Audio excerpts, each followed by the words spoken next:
हमारे दिल्ली से आए हैं, दिल्ली के लोगों को पैसा आ जाए तो वो कंप्यूटर लेके आते हैं, लैपटॉप लेके आते हैं। हमारे कानपुर में अगर पैसा आ जाए, पिताजी फॉर्च्यूनर लेके आते हैं, लड़का लाता है राइफल, गाड़ी के पीछे लिखता है यदुवंशी, लिखता है सर ब्राह्मण यादव। पीछे भी भाभी जी बैठी हैं, आपको प्रणाम करता हूं।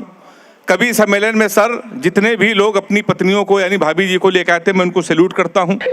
आप कभी सम्मेलन में इनको लेके आइए, चारों धाम की यात्रा कराइए इनके साथ, कभी शॉपिंग मत करना।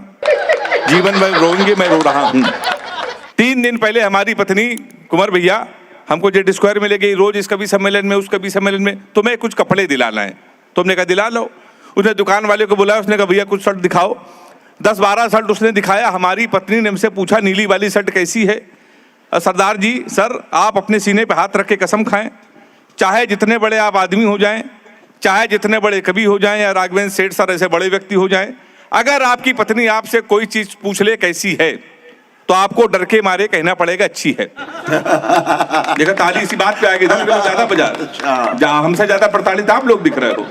तो हमसे कहने लगी नीली वाली शर्ट कैसी है? हमने कहा नीली वाली अच्छी है। कहने लगी 2 ले लें? हमने कहा 2 ले लो। कहने लगी 2 ज्यादा हो जाएगी? हमने कहा 2 ज्यादा हो जाएगी। कहने लगी लेकिन आगे काम आएगी। तो हमने कहा आगे काम आएगी। कहने लगी लाल वाली खिलेगी? हमने कहा लाल वाली खिलेगी। कहने लगी पीली वाली का कोई जवाब नहीं? हमने कहा पीली वाली का कोई जवाब नहीं है। बोली गुलाबी वाली पहन लोगे तो देवानंद लगोगे? हमने कहा गुलाबी वाली पहनने को तो देवानंद लगेंगे। बोले खिलेगी हरी वाली? हमने कहा हरी वाली खिलेगी। बोली हरी वाली पसंद है? हमने पसंद है। उसने कहा भाई हरी वाली शर्ट पसंद है, पैक कर दो। हरी वाली शर्ट पैक करा के आए, पहली धुलाई में हरी वाली ने कलर छोड़ दिया। अब वो बेलन लेके हमारे पास आई, कहने लगी मैं 3 घंटे से कह रही थी लाल वाली ले लो। सारे लोग ताली बजाओ, हाथ यहीं रहेगा हमारा। वाह वाह वाह। तो ये सर अक्सर होता रहता है। सर राघवेंद्र भैया बिल्कुल सच्ची घटना है। अगर पत्नियों से हम लोग जितने पति हैं अगर झूठ ना बोलें तो घर में खाना नसीब नहीं है। पर हिंदुस्तान में केवल एक ऐसे महापुरुष थे जिन्होंने अपनी पत्नी से कभी झूठ नहीं बोला, राजा हरिश्चंद्र।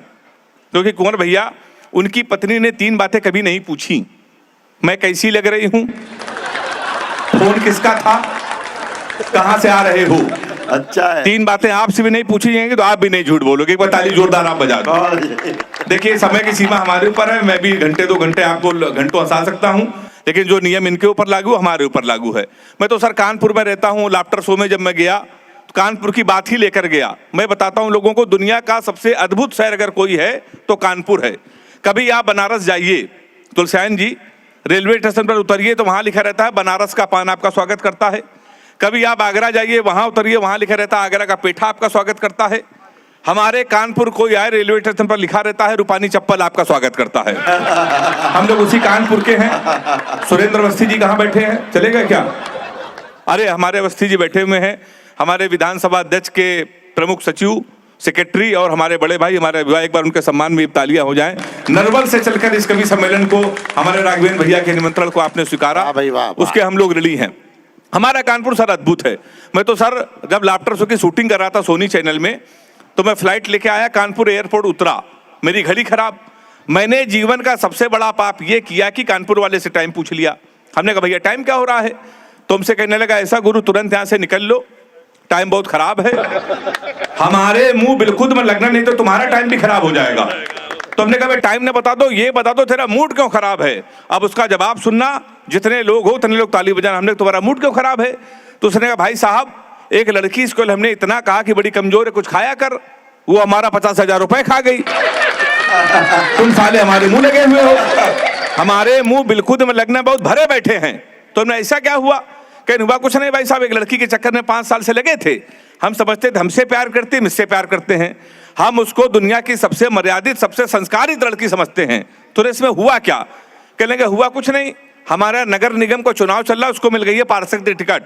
पूरे शहर में होल्डिंग लगी है, युवा दिलों की धड़कन पुष्पा पाल। तुम हमसे टाइम पूछ रहे हो? लोग तो नारा लगा रहे हैं मोहर मारो तान के पुष्पा को पहचान के। कल एक लड़का कान में नारा लगा रहा, इस बार हाथ उठा के ताली बजाना, लैया बड़ी करा दी है, पुष्पा पाल हमारी है। तो सर हमारा ये है कानपुर बड़ा अद्भुत है साहब। देखिए सोनल जैन जी आई हैं। भाभी जी मैं आपको बता दूं कि राज की बात, इन सारे कवियों को मैंने बुलाया है, सोनल जी को सर ने बुलाया है। तो ये इसकी जिम्मेदारी हम लोग नहीं ले रहे हैं। अब आपने राघवेंद्र जी का तो इंतजाम कर दिया। तो हम लोग ये आई हैं, तुलसायन जी देखिए सुनने आए हैं, सोनल जी को एक बार पहले भी बुला चुके हैं। ये प्यार की कवित्री हैं, कानपुर को भटकाने के लिए आई हैं, बिगाड़ने के लिए आई हैं। प्यार मोहब्बत की बातें करेंगे, ब्रिगेडियर सर भी बैठे हुए हैं। मैं प्यार मोहब्बत से बहुत दूर रहता हूँ, मैंने आज तक कभी प्रेम नहीं किया और एक भी प्रेमिका नहीं है। पर ऐसा नहीं प्रेमिका नहीं थी, 15 प्रेमिकाएं थी जब उत्तर प्रदेश में योगी जी की सरकार नहीं थी तब। जिस दिन योगी जी मुख्यमंत्री बन गए हमने सबसे राखी बंधवा लिया। प्यार मोहब्बत से मैं बहुत दूर रहता हूँ सर। लड़कियों की बीमारी है, किसी लड़की को आप गौर से देख लो तो कहेंगी देखो कैसे कुत्ते की तरह देख रहा है, ना देखो तो कहेंगी कुत्ता देख भी नहीं रहा है। ताली जोरदार बजाइए एक बार। हाँ मतलब लोकल कवि हैं तो हल्के में ना लीजिए, बहुत बड़े कवि हैं हम, ये बात केवल हम मान। अब राघवेंद्र भैया ने जिसको बुलाया तो बड़ा कवि होगा ही। तो प्यार मोहब्बत से सर बहुत दूर रहते हैं। किसी लड़की से आप कोई भी क्वेश्चन पूछ ले इतना उटपटांग जवाब देती हैं। मनीष भाई, हमने एक लड़की से पूछा, हमने कहा तुम्हारा फेवरेट कलर क्या है? हमसे कहने लगी स्टूपिड कहीं के, कोई मैच्योर क्वेश्चन नहीं पूछ सकते। तो हमने पूछा, हमने कहा 0.8 मिलीलीटर सल्फ्यूरिक एसिड को न्यूट्राइज करने के लिए कितने मोल बाइकार्बोनेट की जरूरत पड़ेगी? तब उसने बताया हमारा फेवरेट कलर पिंक है। तालियां कमजोर हैं आपकी, आप सही है, बहुत बढ़िया। क्या सुन रहे हैं, हमारे संदेश भी ताली बजा रहा, चंदन भी। सर लोग बहुत दूर रहते प्यार मोहब्बत से। अभी हमारे राघवेंद्र भैया अक्सर चर्चा करते हैं कि मैं अंदाज़े भैया दुबई में गया। सर बिल्कुल सही घटना है, जब मैं दुबई में गया तो हमारी वाली ने फ़ोन किया, कहने लगी हमने सुना है दुबई में हो। तो हमने कैसे ही सुना है, कहने लगी हमारे लिए एक सोने की चैन ले आना। तो हमने क्या क्यों? कहने लगी एक तो दुबई में सोना सस्ता है, जीवन भर में तुमको याद करती रहूंगी। तो हमने कहा पगली हम चैन नहीं लाएंगे फिर भी याद करती रहोगी। उसने पूछा कैसे? हमने कहा जीवन भर सोचोगी, हरामखोर से पहली बार कुछ लाने को कहा था, ये वहां से भी खाली हाथ चला आया है। तो साहब कोई सीरियस नहीं लेता। मैं तो अभी राजेश भाई के बगल में बैठा था, हमसे कह रहे हैं हेमंत नाम में कुछ नहीं रखा, नाम में कुछ नहीं रखा। सर ये बिल्कुल सही कह रहे हैं, नाम में कुछ नहीं रखा है। मुस्कान नाम था उसका, हमारा नुकसान करके चली गई। फिर हम रोशनी नाम की लड़की में शिफ्ट हुए, 2.5 साल उसने भी हमको अंधेरे में रखा। लोग सही कहते हैं नाम में कुछ नहीं रखा है। लड़कियों को देखिए, ये अपने बॉयफ्रेंड का नाम मोबाइल में सेव करती है, my honey baby, my sweetheart, my जानू, माई डार्लिंग। इन बेचारे लड़कों को देखिए, ये लड़कियों का नाम मोबाइल में सेव करते हैं पप्पू हलवाई, राशिद पिरंबर, मुन्ना हवलदार। ताली बजाइए हाथ उठा के जोरदार। वाह भाई वाह वाह। तो हमारे साथ अक्सर ये होता रहता है। और हमारी हालत तो ये है कि एक एक प्रेमिका को बांट कर ले गए, जो नहीं माना उसे डांट कर ले गए, जिस पेड़ पे बांधा था मोहब्बत का धागा नगर निगम वाले उसे भी काट कर ले गए। तो सर हमारा कानपुर अद्भुत है। 2-4-5 मिनट आपके बीच में रहूंगा, बहुत बहुत अद्भुत है। राघवेंद्र भैया एक दिन तो मेरे पेट में दर्द हुआ, हम एक डॉक्टर के पास चले गए गोविंद नगर में। हमने डॉक्टर साहब को, हाँ देखिए चाय आ गई है। तो एक दिन सर हमारे, मैं आपको बता रहा हूँ हमारा कानपुर तुलसायन जी कैसा है। हमारे पेट में दर्द हुआ तो हम डॉक्टर के पास गए, हमने डॉक्टर साहब को दवाई लिख दो। डॉक्टर साहब ने 2-3 दवाई लिखी। 1 घंटे बाद हम डॉक्टर के पास गए, हमने कहा डॉक्टर साहब जो 4 दवाई लिखी है 3 तो मिल रही है, चौथी वाली दवाई क्यों नहीं मिल रही? कहने लगे पांडे चौथी वाली दवाई नहीं थी, हमारे पिन की रिफिल खत्म हो गई थी, हम चला के देख रहे थे चलेगी कि नहीं चलेगी। तो हमने कहा डॉक्टर साहब तुम्हारे चक्कर में पूरे कानपुर का परिक्रमा हो गया।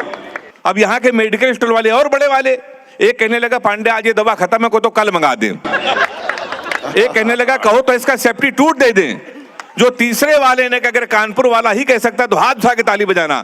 तीसरे वाले ने कहा पांडे कोरोना की दवा है, कोरोना दोबारा आएगा तब दवा हम मंगा देंगे। तो भाई साहब ये होता रहता है। मैं अपने आप को समेटता हूँ, हमारे राघवेंद्र सेठ जी बैठे हुए हैं, आज लोग उनको हमारे कानपुर के सबसे बड़े व्यक्तियों में समझते हैं, लेकिन ऐसे ही राघवेंद्र जी यहाँ तक नहीं पहुंचे हैं। बड़ा परिश्रम, बड़ा पसीना बहाया होगा।